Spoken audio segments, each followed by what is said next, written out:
Welcome to Brinkley's Book Nook. Today I will be reviewing The Great Pet Heist by Emily Ecton. If I saw this book in the library, I would never have picked it up. But me and my sister, Clark, decided to pick out books for each other to read. And I picked out the Skit Guy book, which I reviewed, Smells Like Bacon, and Clark picked out this book for me. Now, I would never have picked this up in the library, but I was willing to give it a try for my sister, Clark. So I tried it, and I was already a little interested because Clark had told Mom about it, so I did eventually end up liking it. This book is not a graphic novel, and it has a few pictures, but not a lot, and most pages are filled with print, and I also would suggest this for older readers. These animals almost have to go to the shelter, and they thought that if they stole enough money that they wouldn't have to go to the shelter. This is a very funny book, and I really liked it, and I hope you pick it up. Next, I will be reviewing Dog Takes Out Sushi by Tom Watson. This book has pictures every other pages, and its print is nice and big, so it's a step up from a graphic novel, but is still for a little bit of a younger reader. This whole entire series is about how Stick Dog and his friends are scrounging to try and get food. Their adventures are always hilarious, and in this one, they are trying to steal sushi from a restaurant, and it is just pee your pants hysterics. Next, I will be reviewing Stick Dog Comes to Town, also by Tom Watson. Once again, this is a step above graphic novels, and it has, once again, nice big print and pictures every other page, so I would still suggest this for a younger reader. And once again, it is a pee your pants hysterics. In this book, Stick Dog and his friends are not actually searching for food. They are learning about Christmas and trying to get Santa Claus to notice them down in their pipe so that he will bring them Christmas food. Next, I will be reviewing Desmond Ghost Patrol, The Scary Library Shusher, Book 5 by Andres Medoso. This book is definitely for younger readers. There's pictures on every other page, and the print is nice and big, and I definitely think that would be for a younger reader. If kids think this book is scary because it's called Ghost Patrol, then they shouldn't think it's scary, because this book is about two little kids helping ghosts. For example, in this book, these two kids help a library ghost fix up her glasses so she can read again. Next, I'm going to be reviewing another Desmond Ghost Patrol, Major Monster Mess by Andres Medoso. Once again, this book is for younger readers. It has lots of pictures, and the print is nice and big. In this book, two kids are riding around town trying to find out where monsters might live in their town because a ghost that lives in one of the kids' house says he smells monster all over them. Next, I'll be reviewing Desmond Ghost Patrol, The Sleepwalking Snowman, once again by Andres Medoso. Once again, this book is for younger readers. It has lots of pictures, and once again, the print is nice and big. In this book, they are helping a third kid figure out where his snowman went because it suddenly disappeared.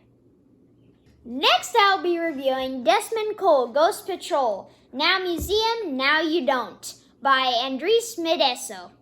Once again, this book is for younger readers. It has lots of pictures, and the print is nice and big. In this book, things come alive in this museum, and the kids try and help them with what they need. Next, I'll be reviewing Desmond Ghost Patrol, Gouls Just Want to Have Fun, by Andres Medoso. Once again, this book is for younger readers. It has lots of pictures, and the print is nice and big. In this book, there's this ghoul that wants to trap all the kids in a never-ending dance. Next, I'll be reviewing Desmond Ghost Patrol, Who Wants Ice Cream by Andres Medoso. Once again, this book is for younger readers. It has lots of pictures, and the print is good and big. In this book, they need a new ice cream man while their original ice cream man is on a vacation. Since I read so many Desmond Ghost Patrol books this week, I'm going to tell you which one was my favorite.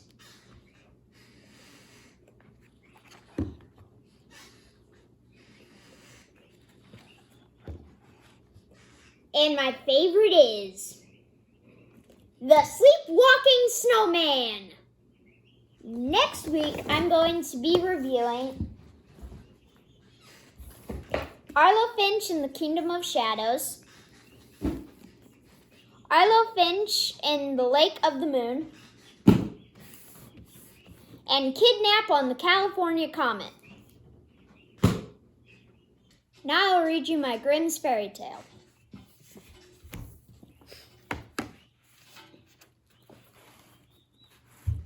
Foundling Bird.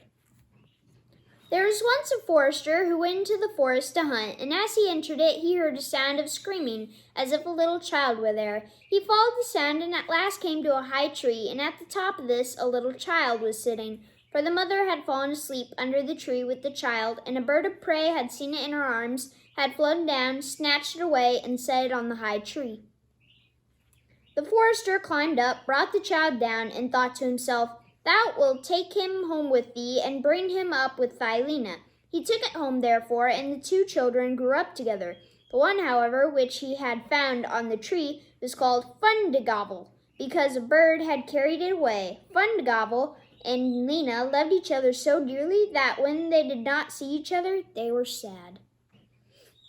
The forester, however, had an old cook who one evening took 2 pails and began to fetch water, and did not go once only, but many times out to the spring. Lena saw this and said, "Hark you, old Sana, why are you fetching so much water? If thou wilt never repeat it to anyone, I will tell thee why." So Lena said no, she would never repeat it to anyone. And then the cook said, "Early tomorrow morning, when the forester is out hunting, I will heat the water, and when it is boiling in the kettle, I will throw Fundagobble in it, and I will boil him in it." Betimes next morning, the forester got up and went out hunting, and when he was gone, the children were still in bed. Then Lena said to Fundagobble, "If thou wilt never leave me, I too will never leave thee." Fundagobble said, "Neither now nor ever will I leave thee." Then said Lena, "Then I will tell thee, last night old Sana carried so many buckets of water into the house that I asked her why she was doing that, and she said that if I would promise not to tell anyone, she would tell me. And I said I would be sure not to tell anyone, and she said that early tomorrow morning, when father was out hunting, she would set the kettle full of water, throw thee into it, and boil thee. But we will get up quickly, dress ourselves, and go away together." The 2 children therefore got up, dressed themselves quickly, and went away. When the water in the kettle was boiling, the cook went into the bedroom to fetch Fundagobble and throw him into it. When she came in and went to the beds, both the children were gone. Then she was terribly alarmed, and she said to herself, "What shall I say now when the forester comes home and sees that the children are gone? They must be followed instantly to get them back again." Then the cook sent 3 servants after them, who were to run and overtake the children. The children, however, were sitting outside the forest, and when they saw from afar the 3 servants running, Lena said to Fundagobble, "Never leave me, and I will never leave thee." Fundagobble said, "Neither now nor ever." Then said Lena, "Do thou become a rose tree, and I the rose upon it." When the 3 servants came to the forest, nothing was there but a rose tree and 1 rose on it, but the children were nowhere. Then said they, "There is nothing to be done here," and they went home and told the cook that they had seen nothing in the forest but a little rose bush with 1 rose on it. Then the old cook scolded and said, "You simpletons, you should have cut the rose bush in 2 and have broken off the rose and brought it home with you. Go and do it once." They had therefore to go out and look for a second time. The children, however, saw them coming from a distance. Then Lena said, "Fundagobble, never leave me, and I will never leave thee." Fundagobble said, "Neither now nor ever." Said Lena, "Then do thou become a church, and I'll be the chandelier in it." So when the 3 servants came, nothing was there but a church with a chandelier in it. They said therefore to each other, "What can we do here? Let us go home." When they got home, the cook asked if they had not found them. So they said no, they had found nothing but a church, and that there was a chandelier in it. And the cook scolded them and said, "You fools, why did you not pull the church to pieces and bring the chandelier home with you?" Now the old cook herself got on her legs and went with the 3 servants in pursuit of the children. The children, however, saw from afar that the 3 servants were coming, and the cook waddling after them. Then said Lena, "Fundevogel, never leave me, and I'll never leave thee." Then said Fundevogel, "Neither now or ever." Said Lena, "Be a fish pond, and I will be the duck upon it." The cook, however, came up to them, and when she saw the pond, she lay down by it and was about to drink it up. But the duck swam quickly to her, seized her in its beak, and drew her into the water. And there the old witch had to drown. Then the children went home together and were heartily delighted. And if they are not dead, they are living still.